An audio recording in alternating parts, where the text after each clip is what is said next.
Hello, everyone, and welcome to another episode of the Real Estate Development Insights podcast, where we bring you ideas, experiences, and best practices from the real estate development industry.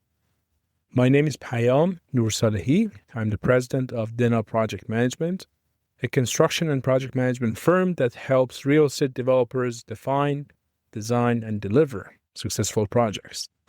I have three guests for this episode.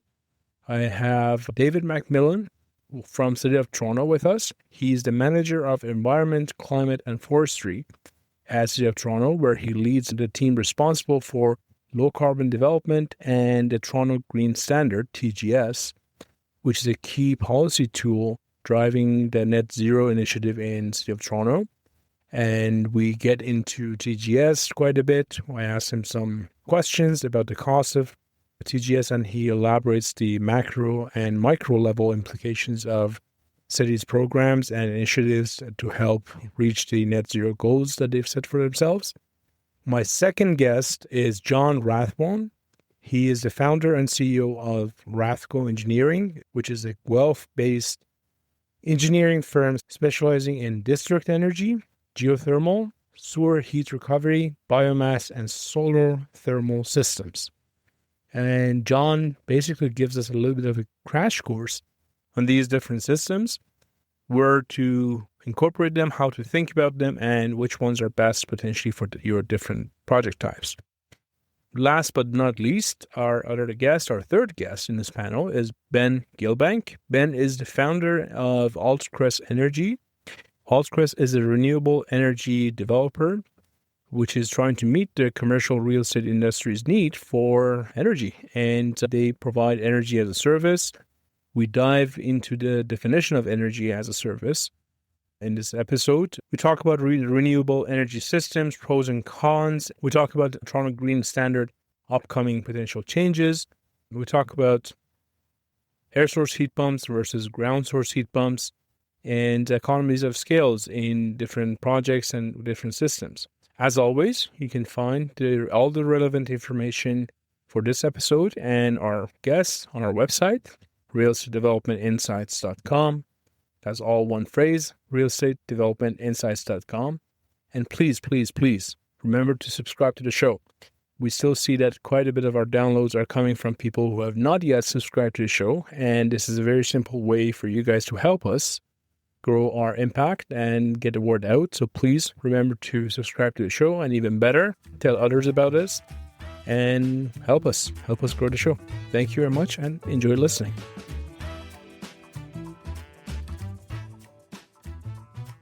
Good afternoon, everyone. Thank you for being here today. David, Ben, John, it's a privilege to have you on the show. David, why don't we start by you introducing yourself to our audience, and then we'll go through Ben and John.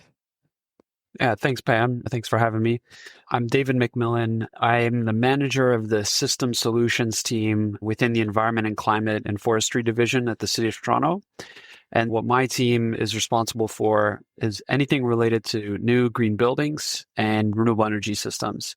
My background, I have an undergrad in applied science and a master's in city planning. And so what I try to do in a nutshell is ensure that the built environment in Toronto contributes to our emissions reductions plan, getting to net zero by 2040. And so that involves new construction and infrastructure as well. Perfect. Thank you very much. Net zero by 2040. We'll come to that in a second. Ben, it's yours. Super. Yeah. Thanks, Pam. And thanks for having me. Ben Gilbank, founder and CEO of Crest Energy. We're an energy developer based here in Toronto, but operating across Canada.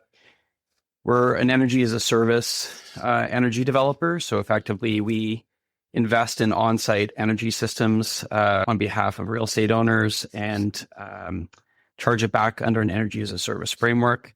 We have three main verticals at our company. We have thermal for multi-res, which I think we'll be focusing on today. We also do rooftop solar for industrial buildings. And third, we do microgrids or distributed generation for high power users. So all of this is with the goal of reducing carbon emissions, but also developing a financing alternative to make the transition easier for real estate owners. Perfect. Financing for transition. I do want to talk about that in depth. That would be great. Thank you. John, to you. Thanks, Pam. My name is John Rathbone. I'm the CEO and co-founder of Rothco EMG, as well as the Overview platform. I've been a consulting engineer for over 18 years now. Wow, that kind of seems weird saying that out loud. 11 of those years has been spent in the energy and specifically renewable energy space, district energy systems, geo-exchange, et cetera. And we specialize in this area from everything from early planning work through feasibility to detailed design, commissioning, and we're now getting into the operations and management of certain assets on behalf of owners. And so we find ourselves being invited to contribute to projects or conversations that I think a lot of other more traditional engineers don't get invited to, just due to the nature of the industry and how it's emerging, and there is no status quo, I would say, just yet. So it's a really interesting career path at the moment. Perfect. Should we give credit or blame David for some of that change? I would give him a ton of credit.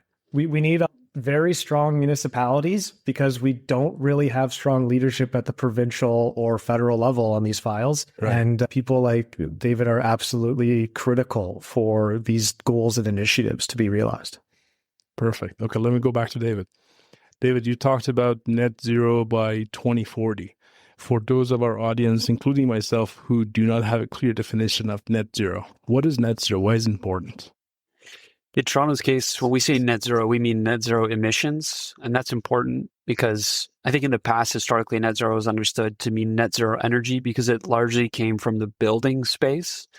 And we can get into it, but certain buildings, sure, it's possible to do net zero energy, meaning you produce all of your own energy on site.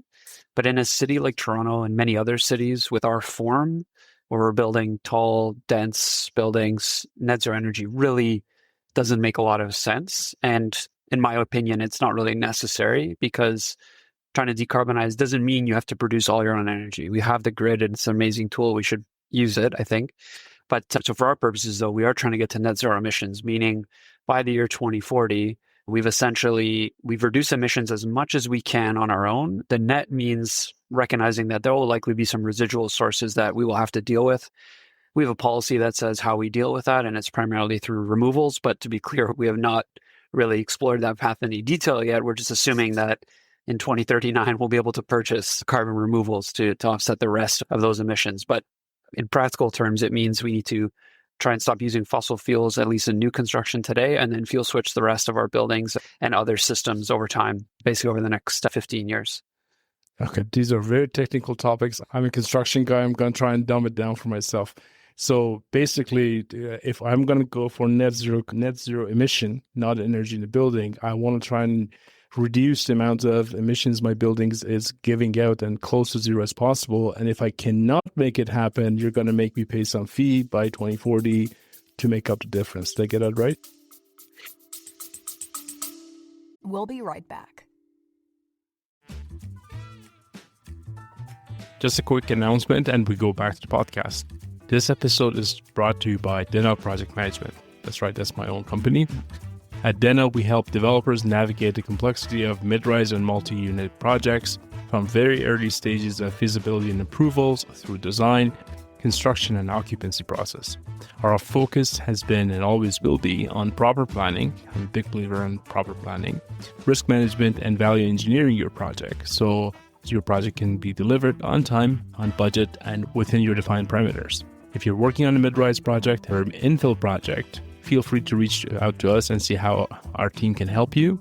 You can visit our website, dennoprojects.com. We would love the opportunity to work with you and your team on your future projects. Now back to the show.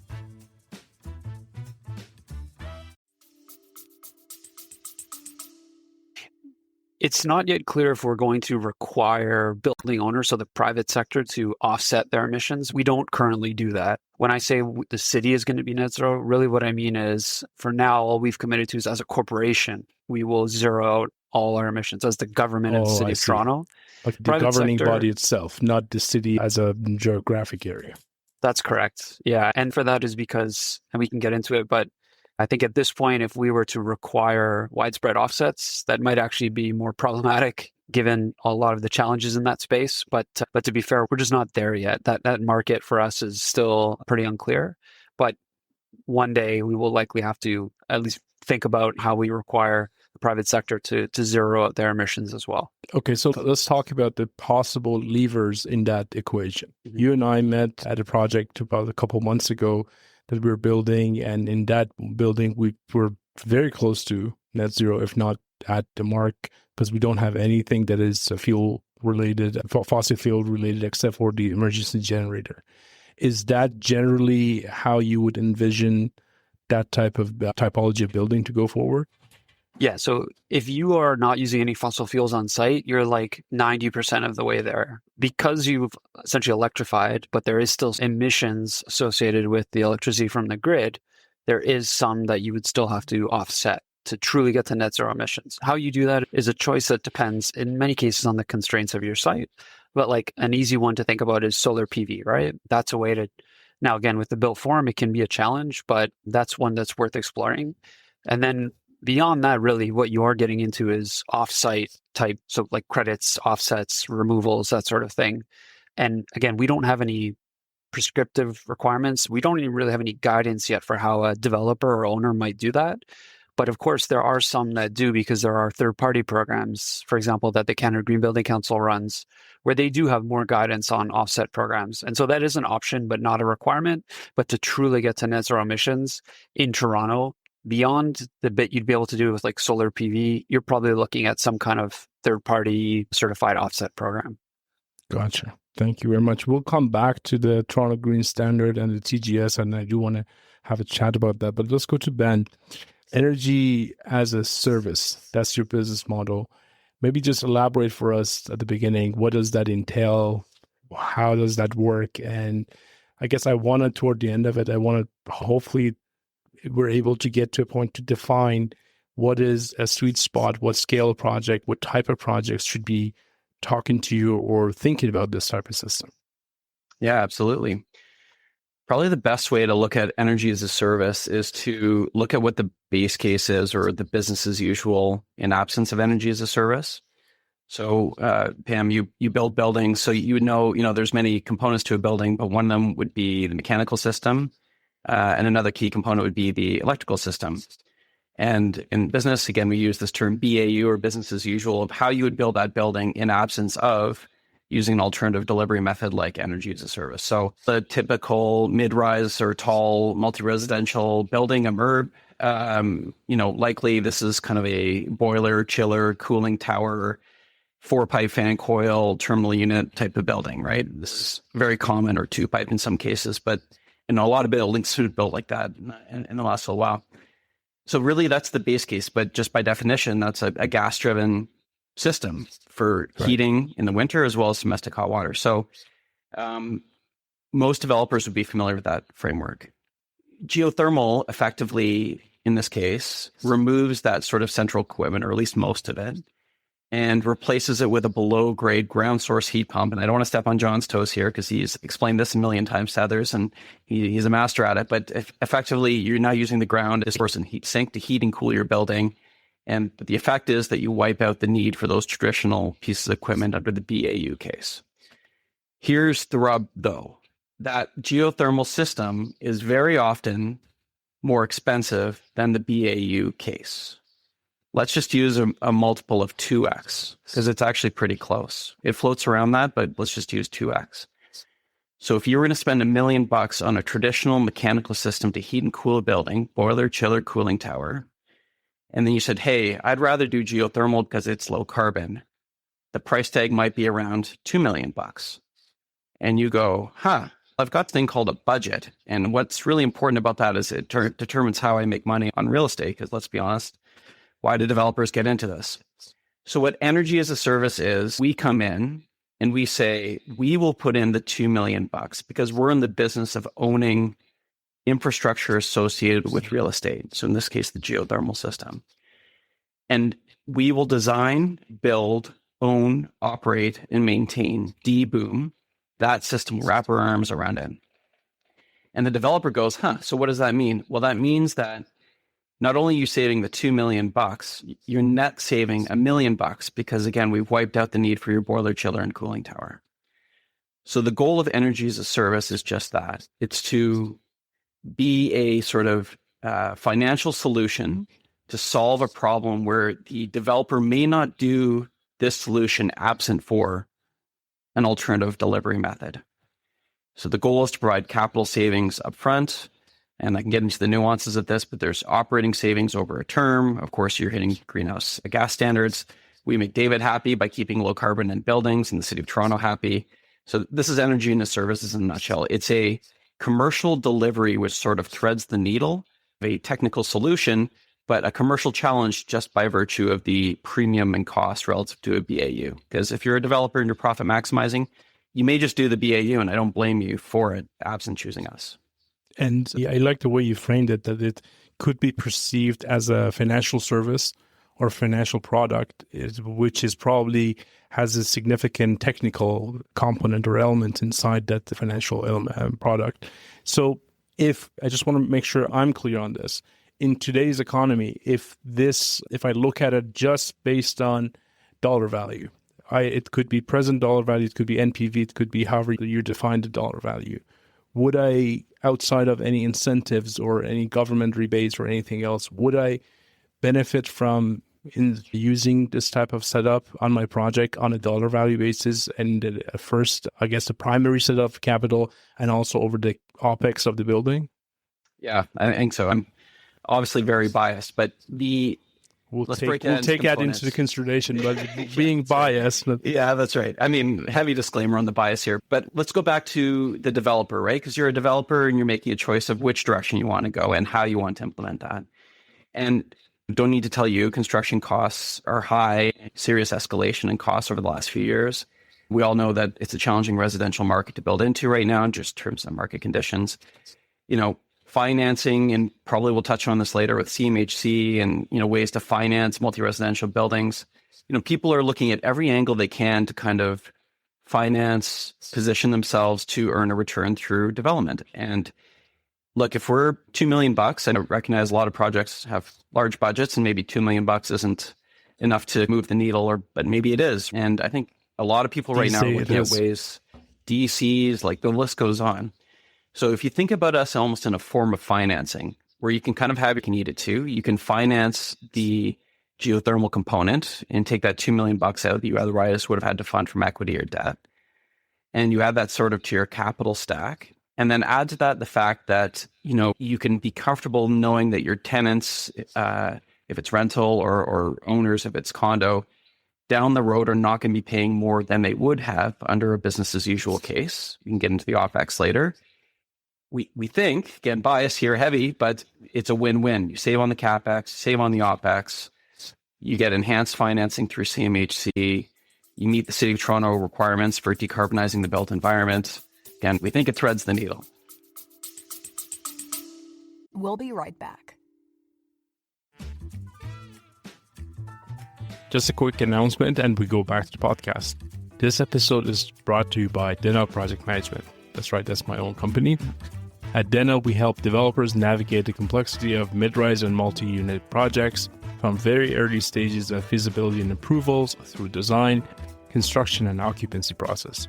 Our focus has been and always will be on proper planning. I'm a big believer in proper planning, risk management, and value engineering your project so your project can be delivered on time, on budget, and within your defined parameters. If you're working on a mid-rise project or an infill project, feel free to reach out to us and see how our team can help you. You can visit our website, denelprojects.com. We would love the opportunity to work with you and your team on your future projects. Now back to the show.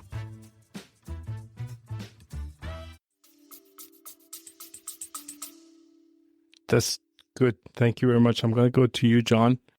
The way I look at our panel here today is that David is in a position, and David is his team and the entity is kind of directing us or forcing us, or however you want to call it, pushing us toward a vision for our city, our built environment, right? And Ben, the way I look at it is has a toolbox, or other people like Ben, which are great. We have a lot of very sophisticated providers in our city, which are very fortunate. We're fortunate to have them. I have had the privilege of working with a couple of them. you're the one who basically probably, at least my interpretation, and please by all means correct me if I'm wrong, you're the one who sits there and says, okay, we want to get to that point that David wants. And I have this toolbox that Ben and other companies provide. How do I put this to use? How do I mix it up? Is that a correct interpretation of your role and how you would look at it? That absolutely is one of our roles. And so to continue in the full disclaimer mantra here, we are not technology specific. We are actually a very technology neutral company. My sustainability friends don't like this, but we are happy to do a natural gas BAU building system as well, although that's not our brand and that's not what we specialize in. But we actually sell studies on a regular basis to help put numbers, exact question of, should I do the BAU or should I do a geosystem or should I do a wastewater energy system? Should I connect to the district energy utility, et cetera? And what we have found working in this market for the last decade here in the GTA is that around 7 plus or minus out of every 10 projects we analyze, geo makes the most sense. And then when it comes to the business model, it really comes down to the business model of the developer and whether or not energy as a service makes a lot of sense for them. But we're finding that also makes a lot of sense, as Ben's saying, in terms of threading the needle, reducing upfront capital, providing much better long-term OpEx guarantees compared to natural gas pricing guarantees, which I don't think exist. And then we're also then satisfying TGS and other requirements. There's a real opportunity here, but there's 3 layers to a feasibility study. And I think everybody's very familiar with the first 2, and the first one being technical. We have to make sure things work and that we are respecting the laws of physics. But then there's the second one, which is financial, because there's maybe a couple dozen things that abide by the laws of physics, but there's really a short list that make financial sense. But then there's this third layer, which I just call people. And so us individuals on this call right now, we sometimes take for granted that we live and work in this space 5 days a week. There's a whole plethora of people out there that are just learning what a geo-exchange system is and that there are alternatives to business as usual. And they have very positively reinforced purchasing patterns and procedures and policies and standard operating procedures that really reinforce the business as usual, even when they're presented with some very attractive business propositions. So it's not just, hey, the wave is coming and everybody is pivoting to geo next week. It is, and the numbers, although positive, you need more than numbers in our experience. Do you need the buy-in of all the stakeholders? And I can attest to a recent situation we had on one of the jobs that Enbridge was surprised how, and the same project that David and I were talking about, Enbridge was surprised on how low our gas consumption was. And it's taken them about a year to figure out how to actually give us a service, because they have never done that for this size of a building, which has been an interesting challenge to have. I want to go back to the toolbox, and I'm going to ask you for a very brief and crash course within 5 minutes of what are the elements of the toolbox. And I'm going to also ask people who haven't listened, go to our episode 3. We did an episode with Kara Sloat from Hamsteig and Joffe, and she did a very good job, I think, of explaining how in depth the heat exchange and the geo exchange versus geothermal. So maybe we start with that. Geothermal and geo exchange. Sure. So geothermal is the category. Geo exchange, let's say, is a flavor of geothermal at the ice cream parlor of geothermal technologies.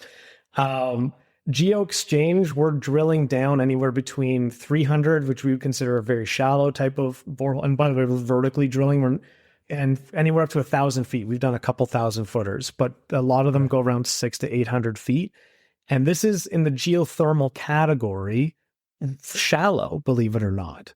So geothermal is typically considered a true source of energy, where we're now drilling significantly longer distances. We're measuring now in kilometers as opposed to or feet.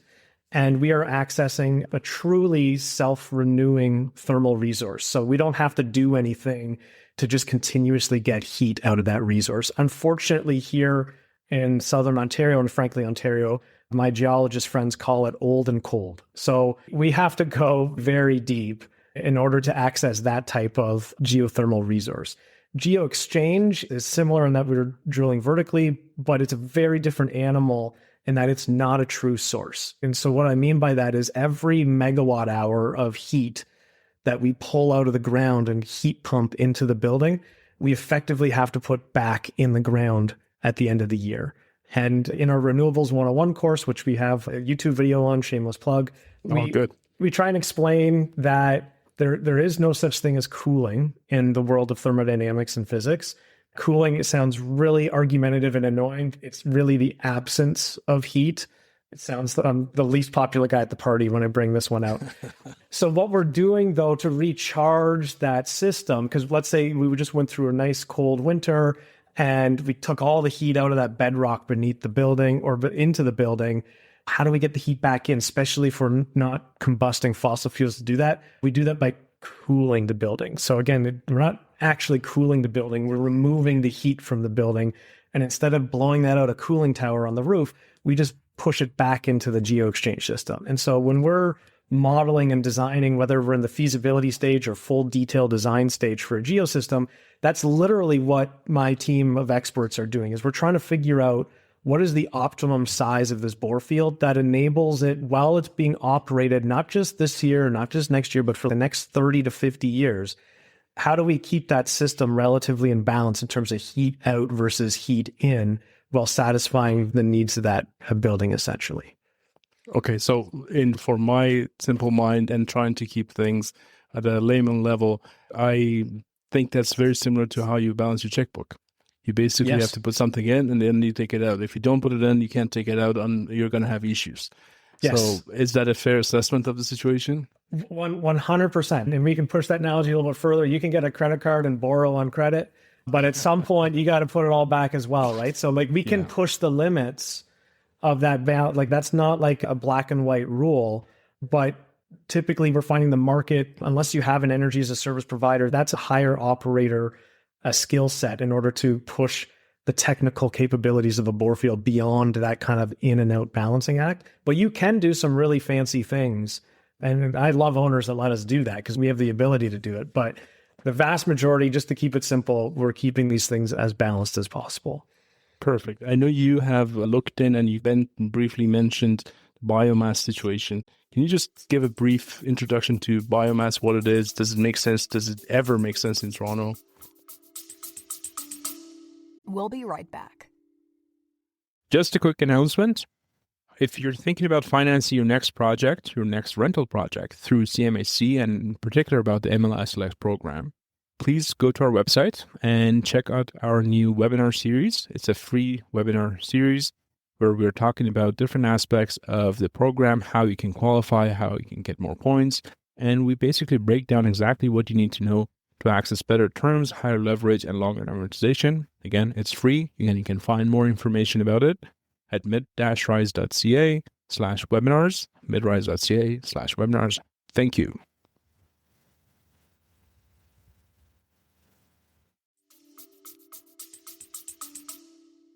It's not going to make sense at the single building scale, and because biomass really likes scale. We're not going to be trucking biomass to individual buildings like the good old days where the milkman delivered milk door to door. Like, we're not going to be doing that.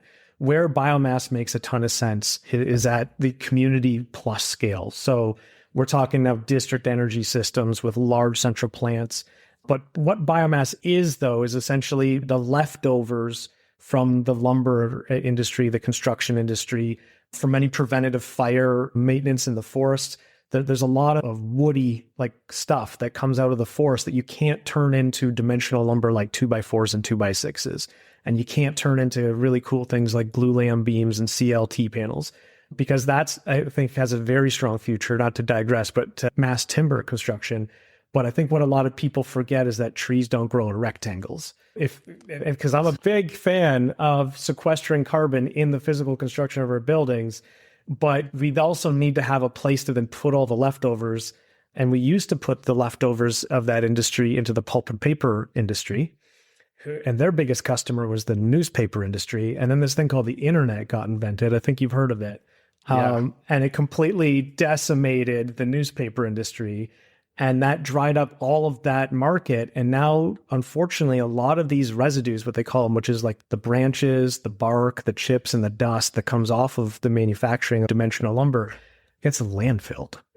There's just nowhere to sell it. No one's buying it at the volume that is being produced. This is a whole other discussion for another day. Like I was just going to say, you and I probably can talk about that for hours. I've been fortunate enough to be involved in the mass timber project for the past 2.5 years. We're on the 7th, 8th floor right now. And it's a lot of fun. It holds a lot of promise. There's a lot of obstacle to getting it right and getting it in scale, I still think. But you're right, we could talk about that for hours. I want to go back to David. And I want to ask you, like right now we talked about a couple of tools in the toolbox. I guess, if you think about the heat pump and the geothermal or the exchange being a tool for the micro level. And based on what I just learned, the biomass being a macro level tool, if you may, at least on a larger scale. What does City think about that? I know on the micro level, we have the TGS, we have the Toronto Green Standards, and we have a whole bunch of things going on there. Does City have any macro level plans? We'll be right back. Just a quick announcement. If you're thinking about financing your next project, your next rental project through CMHC, and in particular about the MLS Select program, please go to our website and check out our new webinar series. It's a free webinar series where we're talking about different aspects of the program, how you can qualify, how you can get more points. And we basically break down exactly what you need to know to access better terms, higher leverage, and longer amortization. Again, it's free, and you can find more information about it at mid-rise.ca/webinars, midrise.ca/webinars. Thank you.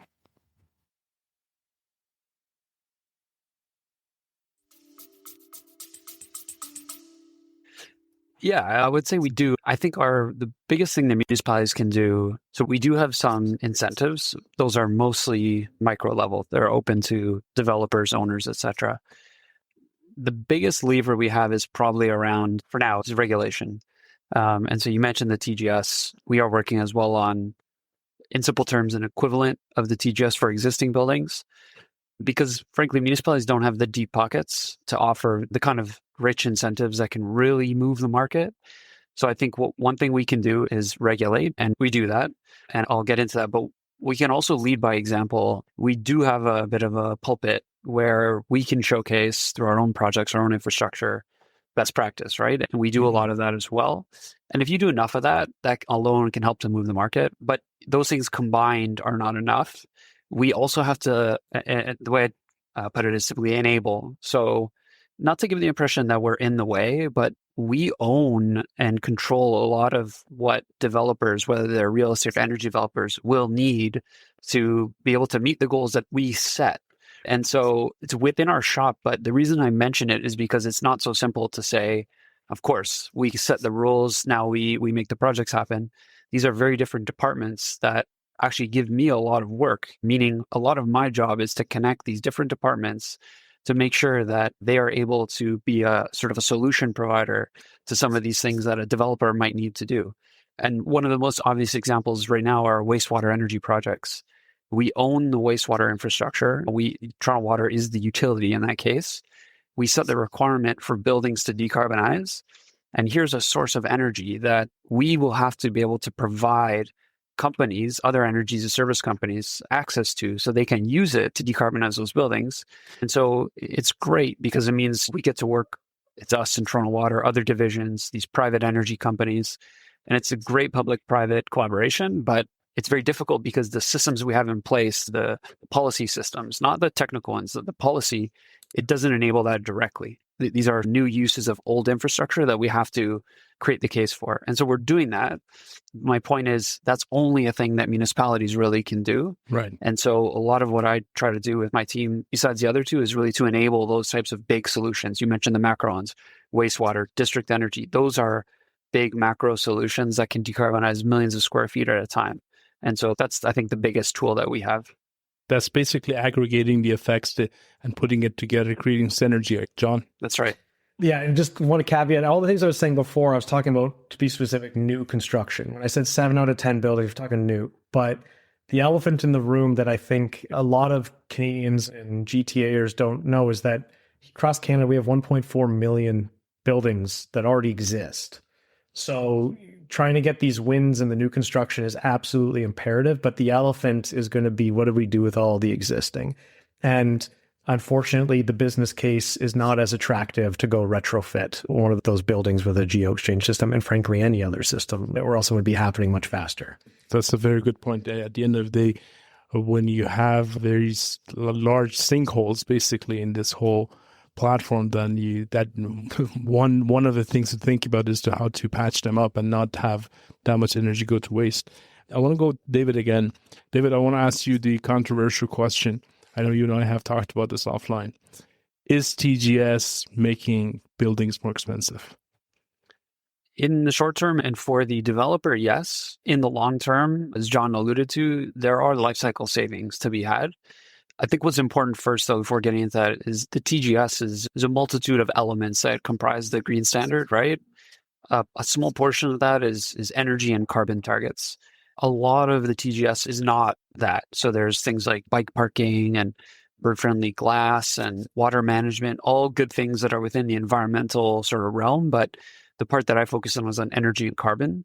And with our latest study, the Net Zero Transition Study, which is essentially looking at how do we go from current version 4 to version 5 and 6, getting to essentially near zero emissions buildings. That study shows that the capital cost premium for that, based on the archetypes that we've designed, is somewhere in the realm of less than 1% up to about 2% capital.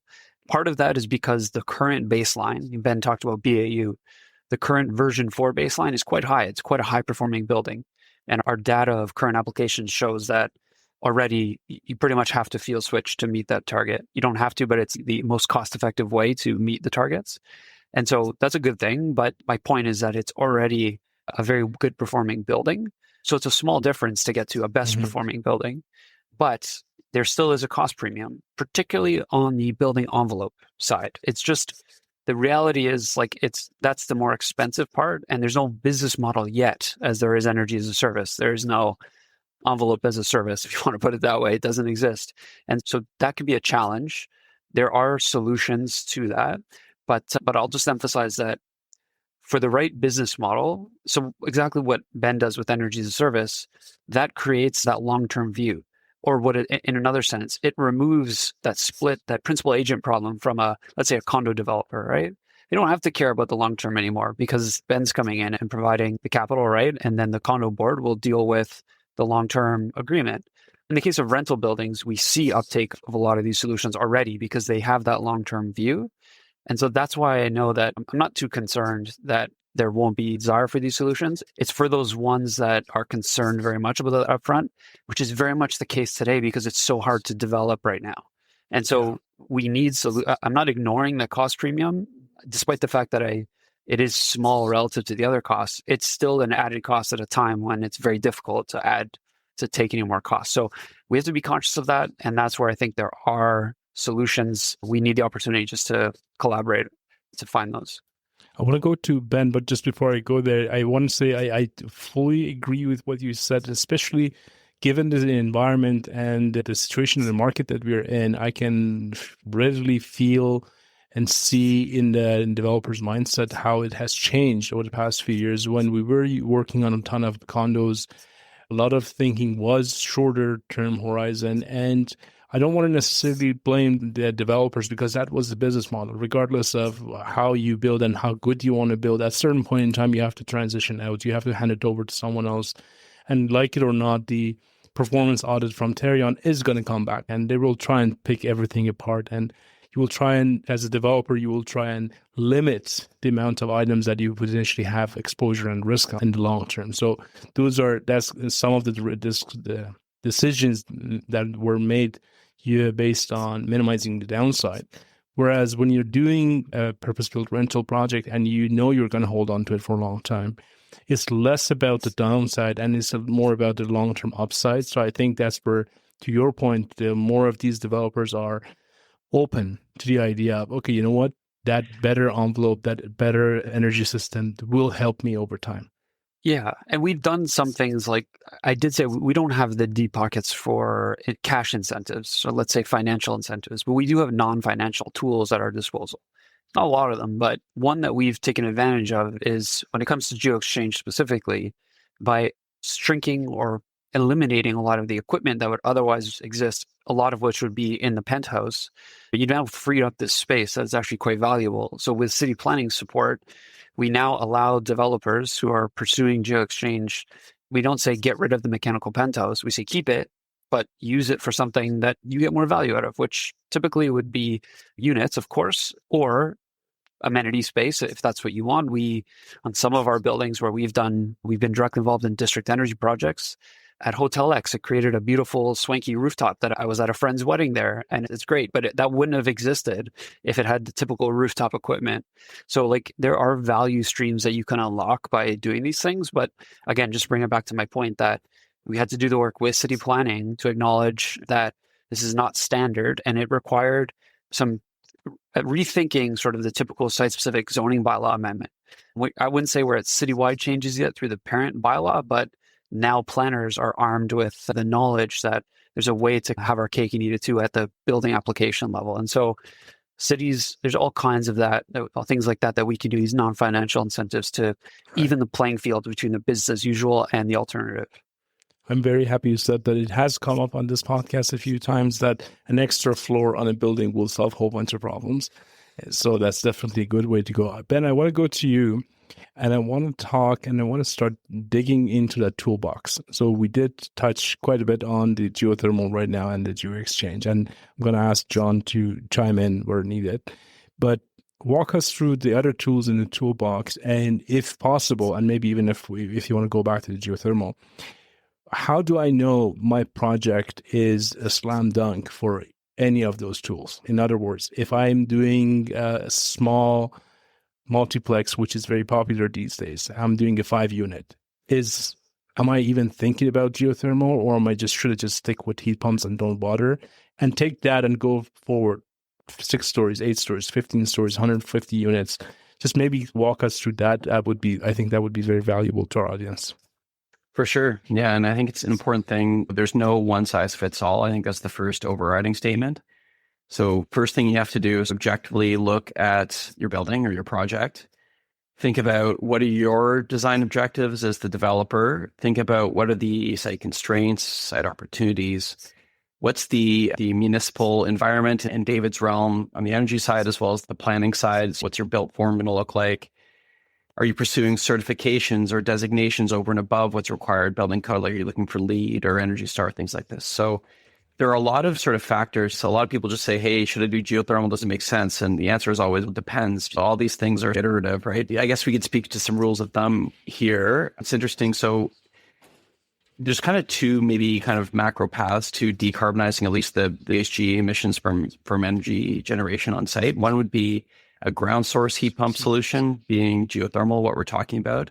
The other is an air source heat pump solution, which is, I'll leave it to John to explain in further detail here. But basically, are you using the ground source loops to exchange that thermal energy for heating or cooling mode, or using the air around it?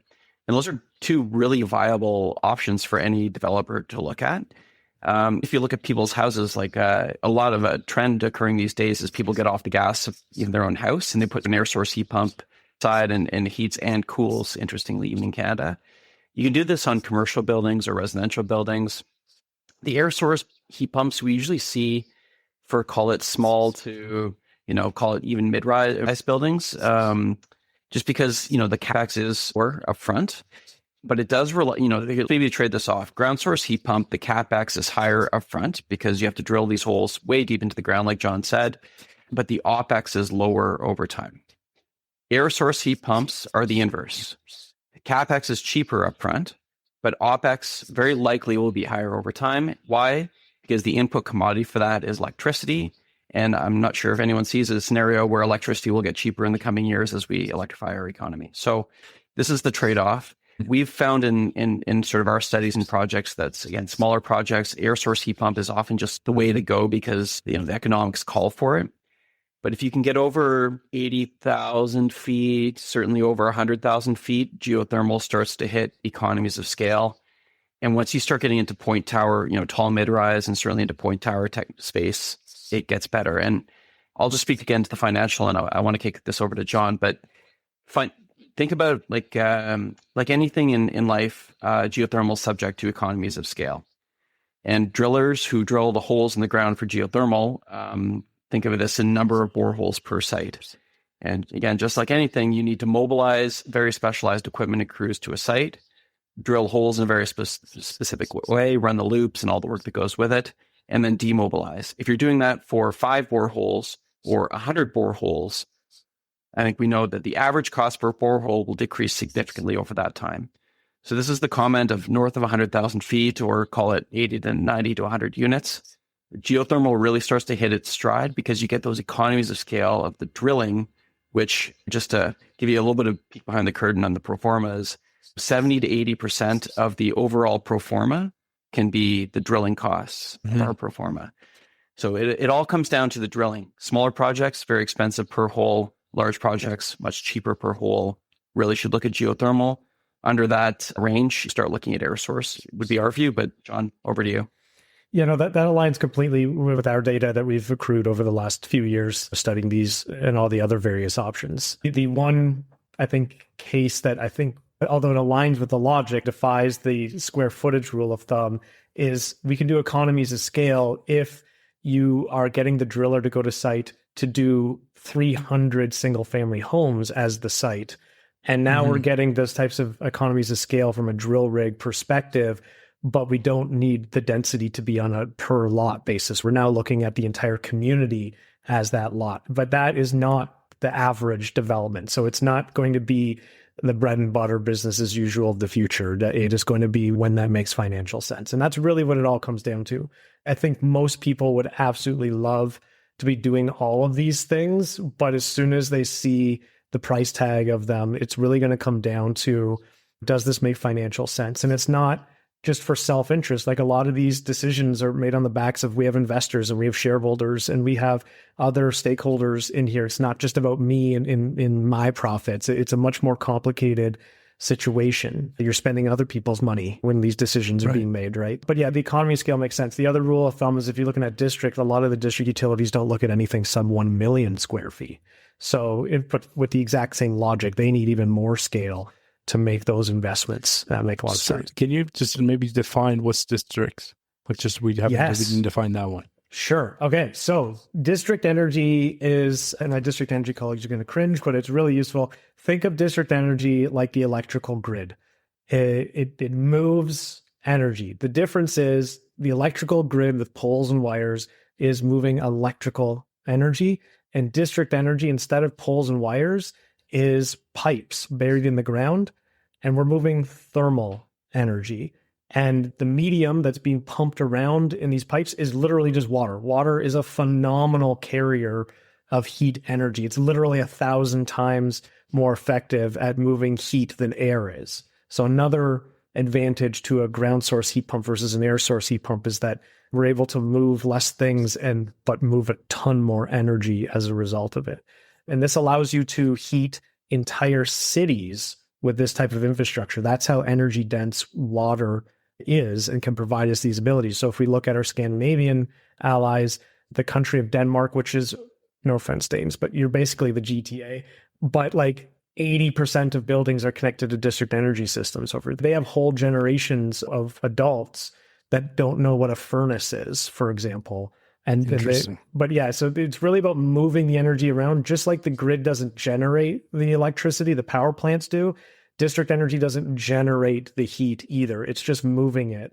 But the cool thing about using water as your transportation medium is that water doesn't care what makes it hot. It will accept heat from any heat source that's hotter than itself. So you can put geo into it, you can put air source into it, you can put wastewater into it, you can put all these different types of energy sources into it that make the most economic sense, as long as the thermodynamics also make sense. And that's district energy. Now, the hardest thing with district energy, though, because you're like, If you're like me, when I first learned about district energy 11 years ago, when I started my career in this space, you'd be like, why are we not doing this every year? Why not? This makes so much sense. Yeah. And ask your local politician to define what district energy is. And I bet you they'll have a really hard time with that. Ask the average big investor. There's this massive education gap at the moment. And like I said, even when you address that and you show them the numbers, it's like moving a mountain. And the hardest thing in district energy is to go from nothing to something. And that's where we are at a city, province scale level. We have less than 1%, significantly less than 1% market penetration compared to places like Sweden and Denmark that are like 70, 80%. So we're basically zero.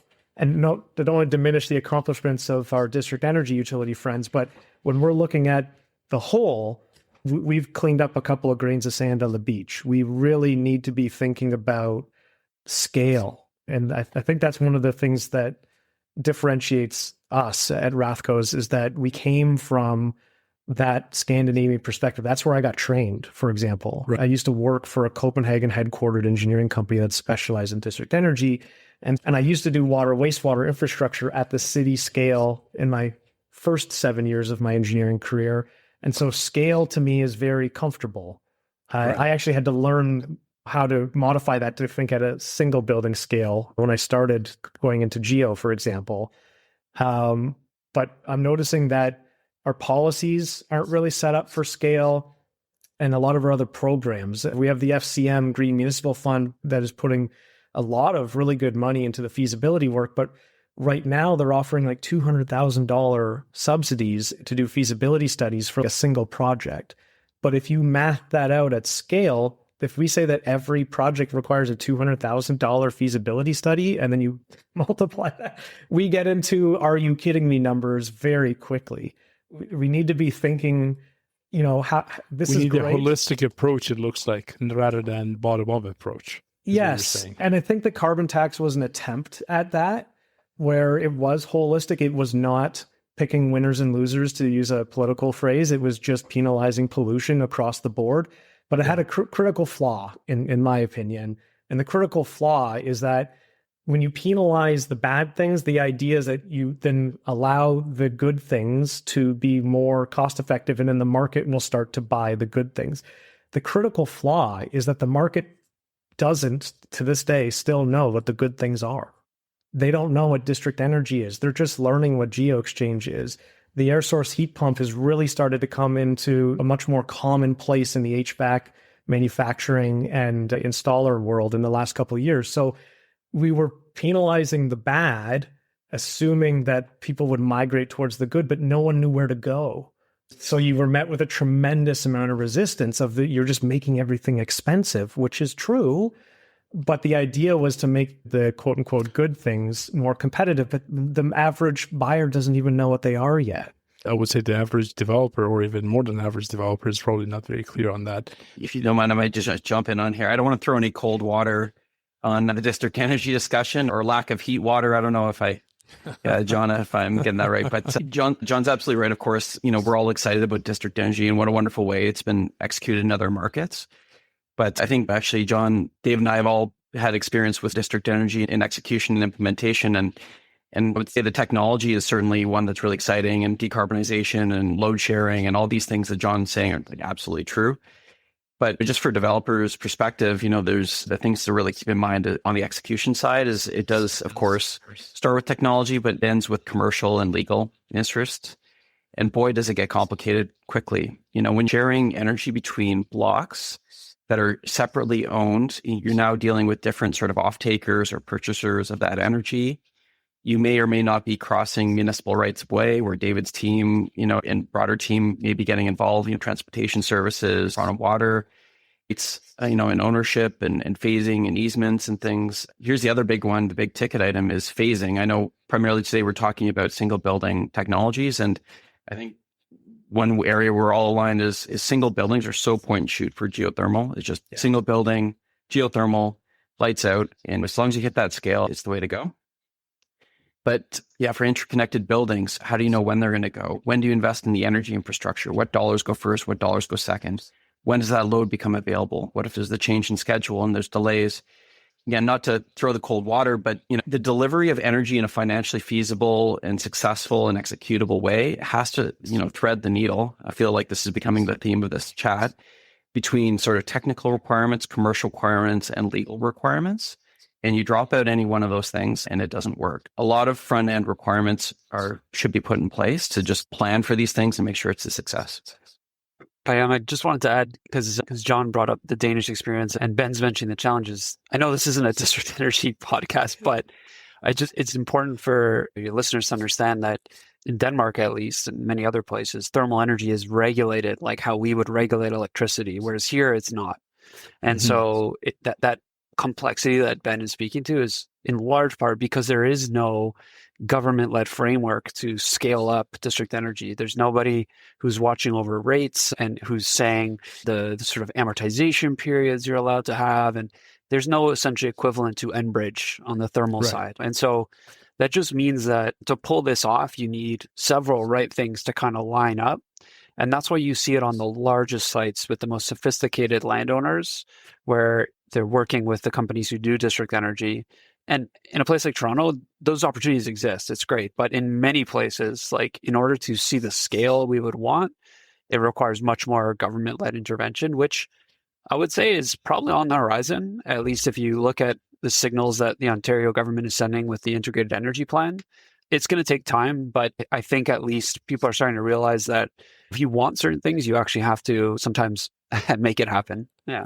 And I think it's also important. I know I'm talking about district energy, but for the people listening, I am nodding along to both what Ben and everyone else is saying here. I agree with everybody. And that was what my earlier comment was about in the lack of leadership at the federal and provincial levels. That's really what I'm alluding to. These great systems internationally existed because there was great leadership at the higher levels of government. But to the other point, though, the getting things right at the capital allocation stage, there's some numbers coming out because there's a lot of talk about adding nukes to the grid here in Ontario, especially the SMRs, the small ones, and even MMRs, which are micro modular reactors. It's 0.1% additional capital cost to make that a combined heat and power plant, not just a power plant. Whereas to go back to retrofit a nuclear power plant to be able to take the heat off is obviously considerably more expensive. Interesting. And to give you a sense of magnitude on the heat generated versus electricity generated, Bruce nuclear power plant alone up on the Bruce Peninsula here, when it's generating electricity, creates excess of 2 to 4x plus the amount of heat that is generating electricity and just dumps it into Lake Huron as part of its cooling process. If we were to put that in a district energy system, it would decarbonize over 2.5 trillion. Wow. So that's some context. But to Ben's point, 100%, like that is not going to happen on the back of a single developer who owns a single chunk of land in one address in downtown Toronto. That's going to take provincial and federal leadership with deep collaboration with the city of Toronto to pull that off. But from that first layer of feasibility, a technical layer, this is a slam dunk. This is being done in other jurisdictions at greater scales than what I just talked about. Like you think taking the heat out of Bruce to decarbonize all of Toronto is insane. Places like Germany and China and Singapore are doing, and the UAE are doing this at scales like 5x this. We are just little babies and still scared of that type of scale here. But again, I don't think you're going to find anybody at the provincial government right now that knows anything about thermal energy. So that actually gives me the perfect segue and to try and wrap this up into a good ending, because I'm sure that I'm fascinated by this topic and we could be sitting here for hours talking about this, I'm sure. And maybe we do that some other time. But I want to use that and I want to say, I'm going to put some context. We're here today at 2025. We have a vision for 2040 and hopefully as we get closer to it, we have bigger visions and better visions for 2050s and 60s and onwards. And I like to ask somewhat of a role-playing question toward the end of this podcast from our guests. And if I could get you 5 minutes to pitch a single idea or single request to help us move from where we are to that vision of 2040 with one of the heads of the 3 levels of government. Pick one, either the mayor, which might be a little bit unfair for David, or Doug Ford, or go to the RPM. First of all, which one would you pick and what would be that one pitch? I'll start with you, David. Okay, I can't pick the mayor because, I might get in She's trouble just for that one. next to you right now. Exactly. And so, look, I think at the provincial level, which in my world, I think has the most important levers right now, because I won't digress too far, but I'll say that money is part of the issue, but it's not the biggest issue, in my opinion. I think right now the biggest issue is our codes and standards need to be more aggressive. For all the complaints about the Toronto Green Standard and the chaos at the municipal levels across the province, that we all have different approaches, that can easily be solved by having a more aggressive building code for Ontario. And then, that complexity goes away. Yes, there's costs associated with that. It's not so easy as just changing things, but you have to set a floor, right? One that everybody can understand. And to be fair, that floor hasn't moved in quite a long time at the provincial level. So I think there's a real opportunity to reinvigorate OBC to do that in a way that it doesn't have to mean exorbitant costs. It doesn't even have to be prescriptive. It just has to raise the bar for everybody equally. So it's an even playing field for developers. I think that's one of the most important things, because we're technology agnostic as well. You want good outcomes, and that's what codes do. There are prescriptive elements, but my preference is make it performance-based and say, here's what we're trying to do, which is to decarbonize, and how you get there is your choice, but there are certain goals you need to meet. And I think on the energy side, I do think we need a lot of clarity around the role of natural gas in the future energy mix at a provincial level. And they did some of that in the integrated energy plan. It wasn't quite detailed enough, I think. I get the notion of the all of the above approach. I understand where they're coming from. But I do think sometimes, in the sense that they pick winners in the form of nuclear energy, sometimes you have to decide what is the future of these other things that are arguably the problem we're trying to solve. There comes a time when you can't have all of these things and just leave it to the market to figure out. So I would say that I think it's important to have a plan, but one that is also specific sometimes about where you're going to be active and where you'll be more passive. And so that would be my choice. So push the OBC and make sure your do's and don'ts are very clear. Thank you. Ben, who are you going to pick from the three levels of government, and what's your one pitch? Yeah, similar to David, I am definitely going provincial as well, and mostly because most energy policy would be derived there, at least how it applies to things that happen in Ontario. I think, just to supplement David's point there, would support the enhanced deregulation and decentralization of energy procurement in Ontario. And what I mean by that is energy has been a very centralized, sort of route ever since really the growth of utilities and sort of post-war. There's these natural monopolies that grow, like the Enbridges and things, to supply energy. There's hydro, centralized utilities provide electricity. And that model is really starting to disintegrate quickly as the economy electrifies as well as decarbonizes. And despite our government, I would say, moving as quickly as they can to procure new energy or allow alternative resources to supply a market, it's incredible the capital available and will to invest in infrastructure from the private sector to complement these objectives. And if I think about what our role is at Crest, we are distributed energy resources. We are distributed generation. It's with traditional centralized generation, a nuke and Bruce that feeds all of our power. Let's flip that on its head and put a smaller generation system right next to our building, or whether that's solar or whatnot. So I just speak from a place where we've met with a lot of people and seen a lot of things, and there's a lot of goodwill and capital available out there right now, which would support this if the government is willing to create a framework for enhanced deregulation and decentralization of energy resources. I think the private market would really step up. We should. Perfect. So give the private market a chance to prove itself and absorb the capital where it's more sufficient. That would be a very good use of that. Thank you very much. And John, please help us wrap this up. Who will you pick and what's your pitch? I think we're 3 for 3. We're talking about energy, and the energy is a provincial file. But I'm in the middle between David and Ben here with regards to, I think the public sector needs to set the rules of the game, so to speak, with regards to policy. But I think the power that's going to get us to achieve results at scale is going to come from private capital. And that is only going to be unleashed once the markets have the confidence to invest in these types of infrastructure, which is where the public policy comes in.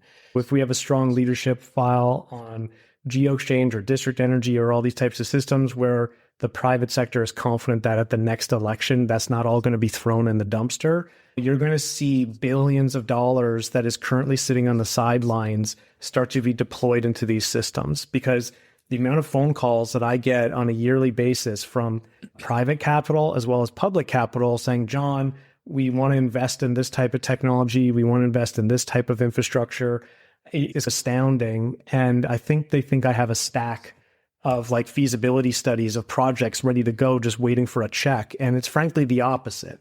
There's an amount of capital, there's a profound shortage of de-risked or projects that have gone through that feasibility study process. And another shameless plug, this is why we're building the overview platform, is to speed up and scale that feasibility work. Because if we're going to be doing $200,000 studies, this doesn't make any sense at scale. So we need to bring the price down to be able to put accurate numbers in to bring the confidence level up that investors need. But we're doing this in a very digital way as opposed to an analog way. Like we're done with spreadsheets, we're building things in code. And that allows us to have dynamic feasibility studies. So when the new legislation drops, when the new commodity prices are updated, et cetera, we're updating things and it's now being pushed out to all of these active studies at a push of a button, essentially. So we're at the beginning of being able to deploy this technology into the market. But I think if we can put that type of confidence through analysis in the hands of the public sector to inform policy and in front of the private sector to give them confidence to invest, I think that we're going to be able to create something that is profound at a scale that's actually going to make an impact. Because if we want to do 1.4 million buildings down to net zero emissions by 2050, not even 2040, we're looking at over 55,000 complete net zero retrofits annually for the next 24 years. That's a very big number. That's a very big number, but that's definitely a goal to shoot for. And if it falls short a little bit, that still is better than not shooting for it. That will be a massive accomplishment, but that's where our sights are set. Thank you very much. I appreciate all of your time. Thank you for being here. This was very informative.